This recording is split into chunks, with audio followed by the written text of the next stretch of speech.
की। આજે આ વરસડા ગામે 4 તારીખે ઠાકોર સમાજનું બંધારણ, સામાજિક બંધારણ કે જે સમાજના પ્રસંગો છે એમાં ઓછા ખર્ચા થાય એ હેતુથી 3 જિલ્લાનો ઠાકોર સમાજ ભેગો થવાનો છે। એ પ્રસંગના આમંત્રણને માન આપવા માટે આપણી સૌની વચ્ચે ઉપસ્થિત છે એવા જિલ્લા પંચાયતના ઉપપ્રમુખ ભાઈ ભૂપતજી, ભાઈ કાંતિજી, અભુજી, સરપંચ તેદાદી, મંચસ્થ આગેવાનો ભાઈ માનસિંહભાઈ, ગામના સરપંચશ્રી, વરસડા ગામના તમામ સમાજના સૌ અગ્રગણી આગેવાનો, વડીલો, યુવાન ભાઈઓ અને બહેનો। આમ તો ભૂપતજીએ બધી વાત વિગતથી કરી છે અને તમે ખૂબ મોટી સંખ્યામાં બધા હાજર રહીને 4 તારીખે ઓગણની થળી જે ઠાકોર સમાજનું જે બંધારણ છે એમાં ખૂબ મોટી સંખ્યામાં વધારો એનું આમંત્રણ આપવા માટે બધા આગેવાનો આવ્યા છે। તમને બધાને ઠાકોર સમાજના આગેવાનોને બધાને જૂનાને ખબર હશે કે ભાવસિંહજીએ 20 વર્ષ પહેલા ખોડિયાલ વરાણા મુકામે બંધારણ આપણું સમાજનું નક્કી કર્યું હતું।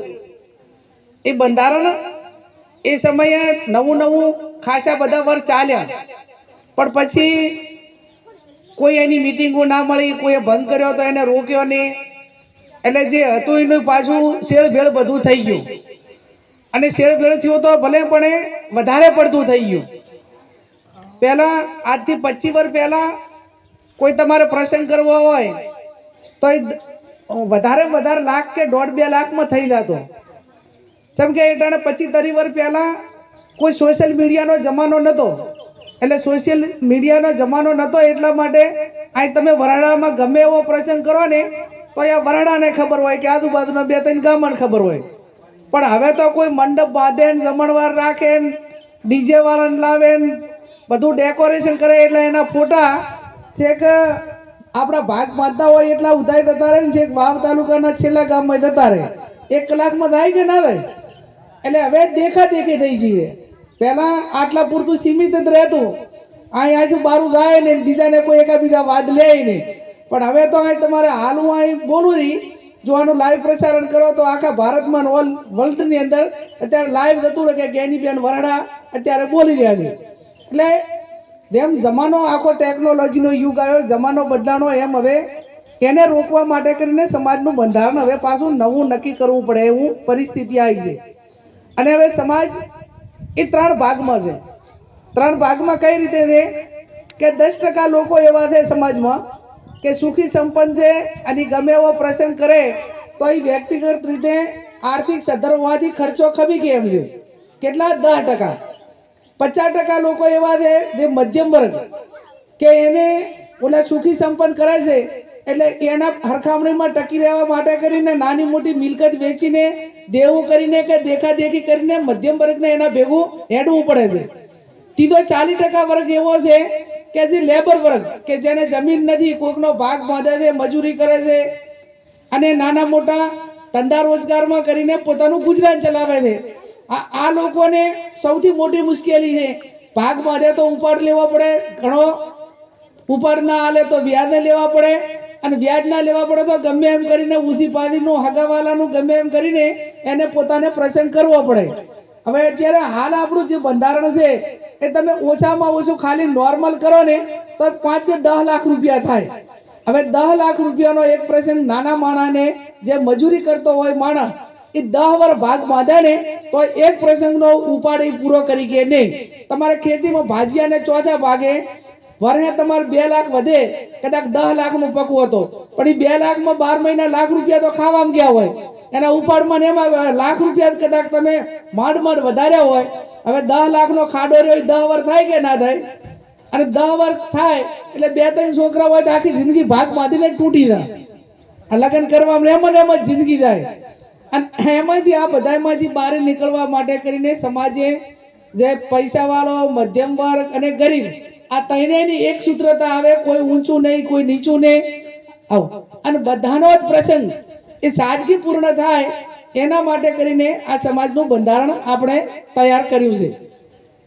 ખાસ કરીને બંધારણ એ દિવસે વંચાશે, પણ મારી તમને બધાની વિનંતી છે કે આ બંધારણનું ચુસ્તપણે પાલન કરજો અને પાલન એટલા માટે કરજો કે આપણા કોઈ પણ સમાજના પ્રસંગોમાં જે સામાજિક પ્રસંગો હોય, ઘરના પ્રસંગો હોય, એમાં 50% મહિલા એ વહીવટમાં સામેલ હોય છે. એ 50% એ બધા જ પ્રસંગોની જવાબદાર હોય છે. આપણે ઘરમાં લગ્ન લખવાનું હોય, આપણે હમાવો લેવા જવાનો હોય, આપણે મામેરું લેવા જવાનું હોય, તો આજે આપણે મહિલાઓને આગળ કર્યા વગર લેવા દઈ કહેતા નથી. વાત સાચી ને? એટલે તમે બધા વગર આવો ને તો આ બધાને જેને બૈરું છે, જેને પત્ની છે, બધા લઈને આવજો. એનું કારણ કે લઈને ના આવ્યા તો ઘરે જ થાકી જાશો અમલ કરાવતા. કે તમે કરીને આવ્યા એમાં અમારે શું, પણ એ લઈને આવશો તો નહીં બોલે એમ કે ભાઈ તમે અહીંયા હતા જ્યારે સમાજે બંધારણ કર્યું એ ટાઈમે બી એકલા નતા ગયા, તમને લઈને ગયા હતા. વાત સાચી કે ખોટી? કે તમારી પહેલી શરૂઆતની લડાઈ તો પાછી ઘરે જ થશે. અત્યારે તમને ખબર છે કે એક ભેંસ વેચવી હોય તો ઘરની રદા છે વેચી કહો છો? આપણે પૂછવું પડે કે ભાઈ વેચવાની છે, પણ ઘરવાળાને મારે પૂછવું પડશે એ ક્યાં તો વેચીએ. વાત સાચી ખોટી? અને આવડું મોટું બંધારણ દ્વારા થઈ રહ્યું છે ત્યારે એ મહિલાને સમાજના આપણા ઘરના પ્રસંગોના અને આ સમાજ ભેગો થાય છે અહીંયા લાવવા માટે ખૂબ જરૂરી છે. એટલા માટે કે એમડા એકાબીજાને ધોવે અને પોતાને એમ થાય કે ભાઈ હું સમાજ વચ્ચે ગઈ એટલે મારે આ બંધારણ પાળવું પડશે. એટલે આ ખાસ કરીને બધા જ એ બાજુ પણ મોટી સંખ્યામાં મહિલાઓ આવવાની છે. અને ખાસ કરીને આપણા અલગ અલગ પ્રગણા છે. આ મેવા પ્રગણું છે આપણો, આ બાજુ વઢિયારી લાગે, કાંકરીથી લાગે, થરાદરી લાગે, વાવીથી લાગે, અહીં ડીહાવળી લાગે, અલગ અલગ બધું છે. પણ અલગ અલગ છે એટલે પ્રસંગો થોડા ઘણા અલગ અલગ હશે, પણ આપણે એવું બંધારણ કર્યું છે કે બધાને લાગુ પડે. ધારો કે મામેરું હોય તો બધે મામેરું બધા માટે લાગુ પડે. ઘરે કોઈ વડીલને 100 વર્ષ પહોંચ્યા હોય અને એનું મહિનું હોય તો એ કોમન કહેવાય, એ પણ બધાને લાગુ પડે.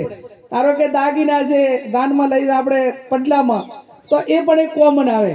એટલે આ પ્રમાણે બધાને જ લાગુ પડે. બધો જ આખો પટો 2 જિલ્લાનું પાલન કરી કે એ પ્રમાણેનું આ બંધારણ સમાજે તૈયાર કર્યું છે. એ દાડે તમે બધા જ 4મી તારીખે આવજો. 10 વાગ્યાનો ટાઈમ રાખેલો છે અને જમણવાર બધાનો ત્યાં રાખેલો છે. આમ તો પહેલી વખત મેં બધાને ધારાસભ્યોને માજી ધારાસભ્યોને કીધું ભાઈ આપણે ચૂંટણી લડતા હોઈએ ત્યારે આપણા આગેવાનો ગામમાં જમણવાર સાથે બધી તૈયારી કરતા હોય છે. તો એક વખત તમે આગેવાનો બધાને આખા સમાજને જમાડો. એટલે અડધા પૈસા ભાજપના આગેવાનો આલ્યા અને અડધા કોંગ્રેસને આલ્યા. એટલે જમણવાર બધા ધારાસભ્યોએ સંસદ સભ્યોએ ગોઠવ્યો છે. એટલે કોઈને એમ ના લાગે કે ભાઈ મારો આમાં હિસ્સો નથી. એ તો 50-50% બે પક્ષો વાળા આલો એટલે બે પક્ષોનું તમારે હચવે રહે. એટલે આ પ્રમાણે વ્યવસ્થિત રીતે આયોજન કર્યું છે. બધા આવજો, બીજાને લાવજો. અને બીજું કે આ બંધારણ અમલમાં આવશે ને તો બીજા સમાજે આપણને ખૂબ અભિનંદન આલ્યા. નાના સમાજે બેન કે તમે ખૂબ સારું કરી રહ્યા છો. મેં કીધું કેમ? મને કે તમારો આવડો મોટો સમાજ છે અને આવડો મોટો સમાજ સુધરીને વ્યવસ્થિત સારી લાઈને લાગે તો ચાક નાના મોટી ઘટનાઓ બને ને એ ઘટનાઓ અટકી જાય છે ને અમારે બધાને કે સારું રહેશે. એટલે બીજા સમાજે આપણા બધાને ટેકો આલ્યો. નાના સમાજો. અને વાત સાચી છે કે આવડો મોટો સમાજ એ બદીઓમાંથી બહાર ના નીકળે તો આપણે તમને ખબર છે કે કોઈ ગમે એવો હોય તો કોઈ દારૂડિયાના પાડોમાં કોઈ મકાન લે? કોઈ ના લે ને. તો હવે આવડો મોટો ઓલો સમાજ છે કે આ ઠાકોર હોય આપણે નથી રહેવું એવું ચાક ને ચાક બદિયામાં હોય એનો કોઈ પાડું કોઈ આપણને ઓલો ના કરે. બળદેવજી એક વખત મને દાખલો આલ્યો કે ત્યાં મહેસાણા કે સ્કીમ મુકાણી મકાનાની. ભાઈ કાંતિજીને બધાને ખબર છે 100 પલોટાની સ્કીમ મુકાણી. એમાં એક પલોટના 5-5 લાખ રૂપિયા કરેલા હતા કે ભાઈ જેને લેવો હોય ને 5 લાખમાં પલોટ. એટલે લગભગ કોને 90 પલોટ નોંધાણા. 90 અને 51માં પલોટ બળદેવજી કે મેં નોંધાયો કે દેવી ખબર પડી કે બળદેવજીએ ઠાકોરે પલોટ નોંધાયો છે, બાકીના 90 જણા પૈસા કે પાછા લેવા આવ્યા કે. એટલે ઓલા સ્કીમ મેળવા વાળા કીધું કે ભાઈ સાહેબ તું કે ને તો 5ના 10 હાલું બરોબર, પણ કે આ ઠાકોરનું નામ પડ્યું છે ને એટલા માટે કે ના બધા 90 જણા ના પાડે છે. એક આવી એક મગજમાં હતું. એ મગજમાંથી કાઢવા માટે કરીને આપણે બધાને હારખે રહેવા, બધાને એક ભાઈચારાની ભાવના રહેવા માટે એક આ સમરસતાનું ઉદાહરણ પૂરું પાડ્યું છે. એટલે બીજા સમાજોએ જેણે આપણને આવકાર આપ્યો છે, જેણે આ બંધારણને વખાણ્યું છે એમનો પણ હું ખૂબ ખૂબ આભાર માનું. અને વાતે સાચી છે, મેં કીધું એમ કે આવડો મોટો સમાજ હોય તો ચાક નાના મોટી બધી કોઈને ના કરવી હોય પણ થઈ જાય, અને થઈ જાય તો નાનો સમાજ પણ ક્યાંક ને ક્યાંક એનો ભોગ બને. એટલે ના બને એના માટે કરીને પણ એક આપણી આગવી એક જવાબદારી છે, તમામ આગેવાનોની જવાબદારી છે. એટલે આપ સૌ 4મી તારીખે ઓગળ થળીએ લિસ્ટ બનાવજો, ગામની કમિટી બનાવજો. કમિટી બનાવ્યા પછી અમે તો ભૂપતજી આપણે એવું બધેથી નક્કી કરવું છે કે સમાજને શિક્ષણ તરફ વાળવો હોય તો શું કરવું પડે. ધારો કે જેવો આ ખર્ચાઓમાંથી થોડા ઘણા પૈસા વધશે તો સીધા મંદિર બનાવવામાં ક્યાંક ને ક્યાંક બીજામાં પૈસા વાપરવાનું ચાલુ કરશે. તો આપણે બધા આખો સમાજ 2 જિલ્લાનો ભેગો થઈ, ધારો કે જોધરી સમાજ હોય તો અર્બુદા માતાના નામે ભેગો થાય, રબારી સમાજ હોય તો દુધરેજ ભેગો થાય, પાટીદાર સમાજ હોય તો ખોડલધામ ભેગો થાય, ઠક્કર સમાજ હોય તો જલારામ બાપાના નામે ભેગો થાય, દલિત સમાજ હોય તો બાબા સાહેબ આંબેડકરના નામે ભેગો થાય.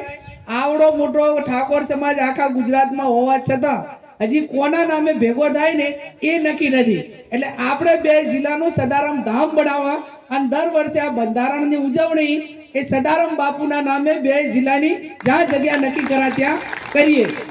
અને એના માટે શું કરવાનું, શિક્ષણ માટે તો જેટલા કુટુંબના સભ્યો છે, ધારો કે ભૂપતજીની ઘરમાં 3 કે 4 જણા છે તો વરમાં સમાજ માટે કરીને 400 રૂપિયા આલે, માથા દીઠ 100 રૂપિયા, 12 મહિનામાં 100 રૂપિયા તો આલી કે ના આલી કે. અને 100 રૂપિયાનો જે પૈસા ભેગા થાય એ સમાજના શિક્ષણ માટે જિલ્લાનું હોય, તાલુકાનું હોય, જે સંસ્થા હોય એની અંદર વાપરવું. આવું પણ આવનાર સમયની અંદર, કેમ કે આપણાને મંદિરમાં પૈસા આપવા માટેની વર્ષોનું એક પરંપરા છે, એવી પરંપરા આપણે શિક્ષણમાં આલવા માટે કરવી પડશે. હમણાં આવડું ગામ છે, જો આ મંદિર બનાવ્યું તો આવડું ગામ છે તો ઘડીકમાં ફાળો થઈ ગયો છે ને, પણ આમાં આ તમે બધા બેઠા ચામુંડા માતાના મંદિરમાં ફાળો આલ્યો હોય છે, આલ્યો કે નહીં આલ્યો, ચડાવવામાં આલ્યો છે ને. આ તમે બધા બેઠા તો અમે એમ કહા કે તમારા ગામમાં લાઇબ્રેરી બનાવી દે અને તમે ફાળો આલો તો એક ઉઠીને હેડવા મળશે. જેમ કે મગજમાં છે જ નહીં, હજી ભણવા માટેના જે વિચારો હોવા જોઈએ, શિક્ષણ માટેની જે જાગૃતિ લાવવી જોઈએ, અને એમાં તમારું ભવિષ્ય નક્કી છે. એ ભવિષ્ય નક્કી કરવા માટેનો જે વિચાર એક મજબૂત મનોબળ સાથે હોવો જોઈએ, એ ક્યાંક ને ક્યાંક ગધી સમાજના મગજમાં એડ નથી થયો. એટલે આપણે શરૂઆત વધારેથી નથી કરવાની. દર વર્ષે 12 મહિને 100 રૂપિયા એ ઠાકોર સમાજમાં માથાદીઠ ઉઘરાઈ અને એને શિક્ષણમાં વાપરવા, બરોબર ને, સદારામ ધામ નામે વાપરવાના. એટલે આ પ્રમાણેનું પણ આવનાર સમયની અંદર નક્કી કરવાનું. તમે બધા ખૂબ મોટી સંખ્યામાં હાજર રહ્યા, બીજા સમાજના પણ સૌ આગેવાનો, વડીલો, બહેનો ખૂબ મોટા પ્રમાણમાં હાજર રહી અને આ પ્રસંગમાં હાજરી આપી એ બદલ આપ સૌનો ખૂબ ખૂબ હૃદયપૂર્વક આભાર.